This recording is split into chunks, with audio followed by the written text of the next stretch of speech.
हमारे चैनल में सभी दर्शकों का स्वागत है। हमारे नए चैनल RVNL में नई कहानी चालू होने जा रही है जो श्री कृष्ण जो जुड़ी हुई है श्री कृष्ण की बाल कांड की कहानी। तो जिसको सुनना है वो हमारे चैनल को लाइक एंड सब्सक्राइब कीजिए, साथ में बेल नोटिफिकेशन को दबा दीजिए ताकि सारी वीडियो आपके पास सबसे पहले पहुंच जाए। तो चलिए बिना समय गंवाए हम लोग बालकांड की सारी कहानी सारी कथाएं शुरू करते हैं। कथा हम लोग चालू करते हैं। चलिए। कौशल प्रदेश, जिसकी स्थापना वैवस्वत मनु ने किया था, यह एक पवित्र सरयू नदी के तट पर स्थित है। सुंदर और समृद्ध अयोध्या नगरी इस प्रदेश की राजधानी है। इसकी राजधानी यानी किसकी राजधानी? कौशल प्रदेश की राजधानी। क्या है कौशल प्रदेश की राजधानी? अयोध्या नगरी।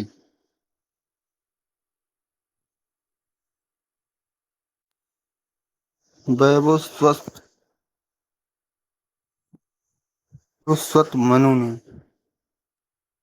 वंश में अनेक सूरवीर, पराक्रमी, प्रतिभाशाली और तथा यशस्वी राजा हुए, जिनमें से राजा दशरथ भी एक थे।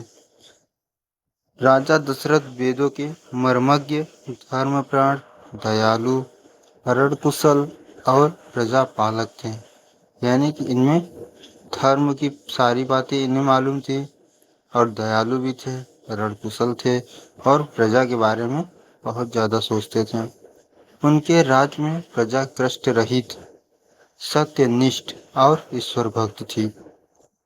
कहने का अर्थ ये है, इनके राज्य में जितने प्रजा थे वो उन्हें कोई कष्ट नहीं था। वो हमेशा सत्य बोलते थे और प्रभु की आलोचना करते थे। इनके राज्य में किसी का किसी के प्रति कोई देशभाव नहीं था। ये हमेशा दुर्व्यवहार, ये कभी भी दुर्व्यवहार नहीं करते थे। हमेशा सबसे कुछ भी हो जाए, सबसे ये हमेशा से बात करते थे, अच्छे से हमेशा रहते थे। उनके राज्य उनके राज्य में किसी का भी किसी के प्रति भेदभाव नहीं था। एक दिन दर्पण में अपने कृष्ण वर्ण कोसों के मध्य एक श्वेत रंग के केश को देखकर महाराज दशरथ विचार करने लगे कि अब मेरे यौवन के दिनों का अंत निकट है और अब तक मैं निसंतान हूँ। सोचने लगे, अभी तक मेरा एक भी पुत्र नहीं हुआ है, मेरे इस राज्य का कौन ध्यान रखेगा? तो तो क्या करते हैं, देखिए, मेरा वंश आगे कैसे बढ़ेगा सोचने लगे, तथा किसी उत्तराधिकारी के अभाव में राज्य का क्या होगा, ये सब सोचने लगे। उनको चिंता होने लगी। इस प्रकार वो विचार करने लगे। उन्होंने अपने पुत्र की प्राप्ति के लिए पुत्र यष्टि यज्ञ करने का संकल्प कर लिया। उन्होंने जब वो विचार करने लगे, उन्होंने सारी चीज़ों के बारे में सोच के चिंता होने लगी, तो पुत्र यष्टि यज्ञ करने का संकल्प लिया और अपने कुलगुरु वशिष्ठ को बुलाया तथा अपना मंतव्य बताया। यानी वो वशिष्ठ जी को सभी चीज़ बताया कि ऐसा ऐसा है, मुझे ऐसा कि मैं निसंतान हूँ और मैं इस राज्य को कौन संभालेगा। बातें वशिष्ठ जी को बताया तो वशिष्ठ जी ने बोला,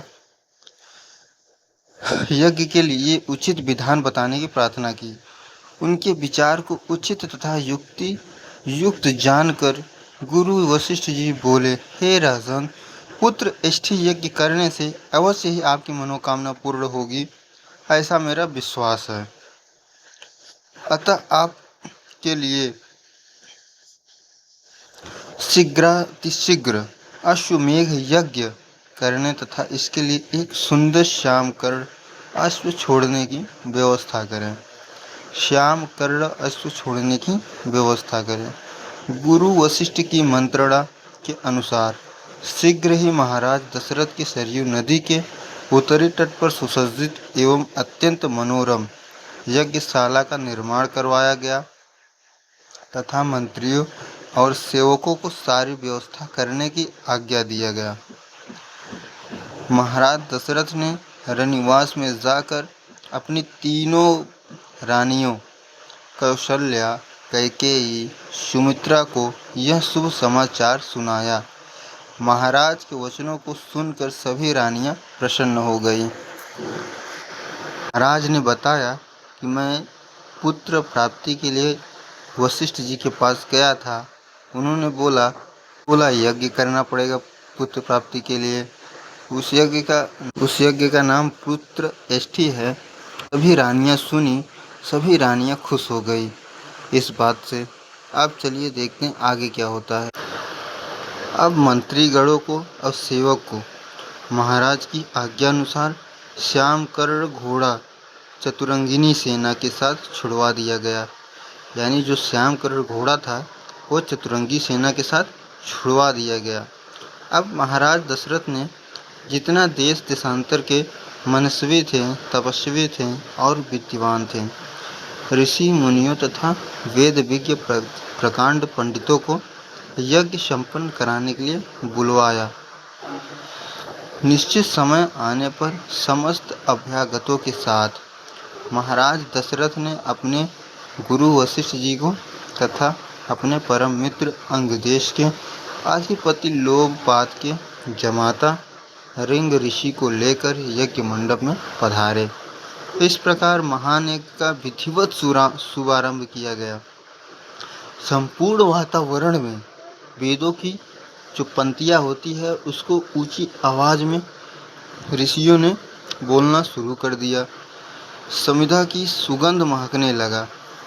चारों तरफ जो है अगरबत्तियों की सुगंध महकने लगी। समस्त जितना पंडित थे, जितनी ब्राह्मण थे और ऋषि जितने थे, वो यथोचित धन्य धान सब वो धन पाए, गाँव पाए, आज सबको भेंट कर दिया गया और यज्ञ को पूर्ण किया गया।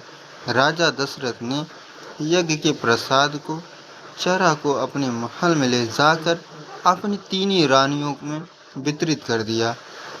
वो जो यज्ञ का जो प्रसाद था वो अपनी तीनों रानियों को बुलाया और तीनों रानियों में बांट दिया। जब तीनों रानियों ने उस प्रसाद को खाया तो परिणाम स्वरूप वो तीनों रानियां गर्भावस्था में हो गईं।